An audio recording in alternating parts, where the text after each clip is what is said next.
तुम मुझे खून दो मैं तुम्हें आजादी दूंगा, ये एक ऐसा नारा था जिसने भारतीय स्वतंत्रता संग्राम को नई ऊंचाइयों पर पहुंचा दिया। सुभाष चंद्र बोस, जिन्हें नेताजी के नाम से जाना जाता है, भारत के सबसे वीर स्वतंत्रता सेनानियों में से एक थे। उनका जीवन संघर्ष, साहस और अडिग देशभक्ति की मिसाल है। ये कहानी है एक ऐसे महानायक की जिसने अपने हर कदम पर भारत की आजादी को ही प्राथमिकता दी। सुभाष चंद्र बोस का जन्म 23 जनवरी 1897 को ओडिशा के कटक शहर में हुआ। उनके पिता जानकीनाथ बोस एक प्रसिद्ध वकील थे और उनकी माता प्रभावती देवी धार्मिक स्वभाव की महिला थी। सुभाष के परिवार का माहौल शिक्षा और परंपराओं से भरपूर था। वो कुल 14 भाई बहनों में से 9वें स्थान पर थे। बचपन से ही सुभाष अत्यंत प्रतिभाशाली और दृढ़ निश्चयी थे। कटक के रेवेंशो कॉलेजिएट स्कूल में पढ़ाई करते समय ही सुभाष में देशभक्ति की भावना जागी। 15 वर्ष की उम्र में उन्होंने स्वामी विवेकानंद और रामकृष्ण परमहंस के विचारों से प्रेरणा ली।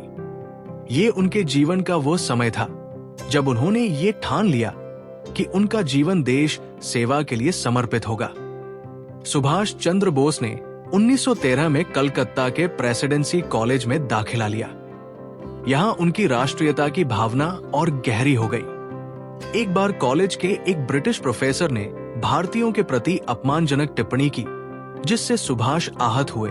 उन्होंने प्रोफेसर का विरोध किया, जिसके परिणाम स्वरूप उन्हें कॉलेज से निष्कासित कर दिया गया। इसके बाद उन्होंने स्कॉटिश चर्च कॉलेज से दर्शन शास्त्र में स्नातक की डिग्री हासिल की। पिता की इच्छा पर 1920 में उन्होंने भारतीय सिविल सेवा ICS की तैयारी के लिए इंग्लैंड का रुख किया। उन्होंने कठिन परिश्रम से ये परीक्षा पास की, लेकिन भारत की गुलामी ने उन्हें ये नौकरी स्वीकार करने से रोक दिया। सुभाष ने नौकरी छोड़कर स्वतंत्रता संग्राम में कदम रखने का साहसिक फैसला लिया। भारत लौटने के बाद सुभाष चंद्र बोस महात्मा गांधी से प्रभावित हुए और स्वतंत्रता संग्राम में शामिल हो गए। गांधी जी के मार्गदर्शन में उन्होंने कांग्रेस पार्टी की सदस्यता ली। 1921 में वे चित्तरंजन दास के साथ जुड़े, जो उनके राजनीतिक गुरु बने। चित्तरंजन दास ने उन्हें युवाओं का प्रेरणा स्रोत कहा। 1928 में भारतीय राष्ट्रीय कांग्रेस में सुभाष चंद्र बोस ने डोमिनियन स्टेटस की मांग के बजाय पूर्ण स्वतंत्रता की वकालत की। उन्होंने अपने विचारों को मजबूती से रखा और युवा क्रांतिकारियों के बीच लोकप्रिय हो गए। ब्रिटिश सरकार ने सुभाष चंद्र बोस की बढ़ती लोकप्रियता को देखते हुए उन्हें कई बार जेल में डाला। 1930 के दशक में उन्होंने स्वास्थ्य कारणों से यूरोप की यात्रा की। वहां उन्होंने जर्मनी और इटली के नेताओं से मुलाकात की और भारत की स्वतंत्रता के लिए समर्थन जुटाने का प्रयास किया। 1939 में सुभाष चंद्र बोस कांग्रेस के अध्यक्ष बने, लेकिन उनके विचार महात्मा गांधी के अहिंसावादी दृष्टिकोण से मेल नहीं खाते थे। वे मानते थे कि आजादी के लिए सशस्त्र संघर्ष जरूरी है। इस मतभेद के कारण उन्होंने कांग्रेस से अलग होकर फॉरवर्ड ब्लॉक की स्थापना की। फॉरवर्ड ब्लॉक के जरिए उन्होंने स्वतंत्रता संग्राम को नई दिशा दी। उनकी आक्रामक रणनीतियों और भाषणों ने ब्रिटिश हुकूमत को परेशान कर दिया। सुभाष चंद्र बोस का सबसे बड़ा योगदान आजाद हिंद फौज, इंडियन नेशनल आर्मी की स्थापना थी। द्वितीय विश्व युद्ध के दौरान वे भारत से बाहर जाकर जापान और जर्मनी जैसे देशों से समर्थन लेने में सफल हुए। जापान की मदद से उन्होंने आजाद हिंद फौज का नेतृत्व किया। आजाद हिंद फौज ने 1944 में दिल्ली चलो अभियान चलाया। हालांकि इस अभियान में उन्हें सफलता नहीं मिली, लेकिन ये भारतीय स्वतंत्रता संग्राम का ऐतिहासिक क्षण था। 18 अगस्त 1945 को ये खबर आई कि सुभाष चंद्र बोस की ताइवान में विमान दुर्घटना में मृत्यु हो गई, लेकिन उनकी मृत्यु आज भी रहस्य बनी हुई है। कई लोग मानते हैं कि वे जीवित थे और गुप्त रूप से भारत की आजादी के लिए काम कर रहे थे। सुभाष चंद्र बोस का नाम भारतीय इतिहास में अमर है। उनका जीवन बलिदान और संघर्ष की मिसाल है। उन्होंने ये सिखाया कि देशभक्ति के लिए न केवल शब्दों की बल्कि कर्मों की भी आवश्यकता होती है। सुभाष चंद्र बोस का व्यक्तित्व न केवल उनके कार्यों बल्कि उनके विचारों और नेतृत्व शैली में भी झलकता है। वे अदम्य साहस, अनुशासन और निष्ठा के प्रतीक थे। उनका मानना था कि बिना त्याग और संघर्ष के कोई बड़ी उपलब्धि प्राप्त नहीं की जा सकती। उनकी नेतृत्व क्षमता का सबसे बड़ा प्रमाण आजाद हिंद फौज थी। एक ओर जहां महात्मा गांधी अहिंसा के मार्ग पर चलकर आजादी की वकालत कर रहे थे, वहीं सुभाष चंद्र बोस ने सशस्त्र क्रांति का मार्ग चुना। उनकी दिल्ली चलो की पुकार लाखों भारतीयों के दिलों में आजादी की ललक पैदा करने में सफल रही। नेताजी का मानना था कि सेना में अनुशासन और एकता सबसे महत्वपूर्ण है। उन्होंने अपनी फौज को जय हिंद और इत्तेफाक एतमाद और कुर्बानी एकता विश्वास और बलिदान का नारा दिया।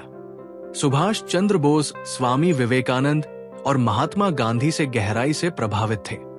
वे हमेशा मानते थे कि भारत की असली ताकत उसके लोग हैं। उनका मानना था कि युवाओं को एकजुट करना और उन्हें अपनी शक्ति पहचानने में मदद करना सबसे जरूरी है। उनके कुछ मुख्य आदर्श थे। एक देशभक्ति सुभाष का हर कार्य भारत को आजाद कराने के उद्देश्य से प्रेरित था। 2 त्याग, उन्होंने व्यक्तिगत आराम और पारिवारिक संबंधों को त्याग कर अपने जीवन को भारत माता के चरणों में अर्पित कर दिया। 3 एकता, वे जाति धर्म और भाषा के भेदभाव के सख्त खिलाफ थे। उन्होंने हमेशा एक अखंड भारत की कल्पना की। 4 निडरता, नेताजी अपने जीवन में कभी किसी से डरे नहीं। उनकी सोच थी कि भय हमें गुलामी की ओर ले जाता है। सुभाष चंद्र बोस अपने प्रेरणादायक भाषणों और नारों के लिए मशहूर थे। उनके भाषणों में जुनून और दृढ़ता होती थी जो हर व्यक्ति को देशभक्ति के लिए प्रेरित करता था। उनके प्रसिद्ध नारे, एक तुम मुझे खून दो, मैं तुम्हें आजादी दूंगा, 2 जय हिंद, 3 दिल्ली चलो, उनकी आवाज में ऐसा असर था कि उनके हर नारे ने भारतीयों के दिलों में आजादी की अलग जगह दी। सुभाष चंद्र बोस की मृत्यु आज भी इतिहास के सबसे बड़े रहस्यों में से एक है। 1945 में जापान से ताइवान जाते समय विमान दुर्घटना में उनकी मृत्यु की खबर आई, लेकिन इसका कोई ठोस सबूत नहीं मिला।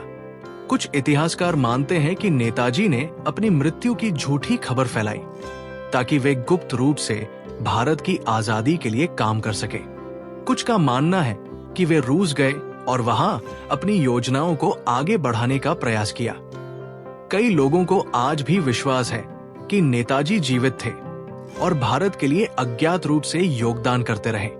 इस रहस्य ने सुभाष चंद्र बोस की कहानी को और भी अधिक रहस्यमयी और रोमांचक बना दिया है। आज के भारत में सुभाष चंद्र बोस की विरासत हर देशभक्त भारतीय के लिए प्रेरणा है। उनकी तस्वीरें, उनकी कहानियां और उनके आदर्श भारतीय युवाओं को कर्तव्य और बलिदान का महत्व समझाते हैं। सरकार ने उनके सम्मान में कई योजनाएं और संस्थान स्थापित किए हैं, जैसे एक नेताजी सुभाष चंद्र बोस अंतर्राष्ट्रीय हवाई अड्डा कोलकाता, 2 सुभाष चंद्र बोस के नाम पर राष्ट्रीय संग्रहालय, 23 जनवरी को पराक्रम दिवस के रूप में मनाना। सुभाष चंद्र बोस की कहानी हमें ये सिखाती है कि सच्चा नेता वही है जो दूसरों को प्रेरित करे और अपने देश के लिए हर बलिदान देने को तैयार रहे। उनके जीवन से हमें ये शिक्षा मिलती है कि कठिनाइयों के बावजूद कभी हार नहीं माननी चाहिए। नेताजी सुभाष चंद्र बोस न केवल भारत के स्वतंत्रता संग्राम के एक महानायक थे, बल्कि वे साहस, बलिदान और देशभक्ति के प्रतीक भी थे। उनके विचार और योगदान हमेशा भारतीय इतिहास में अमर रहेंगे।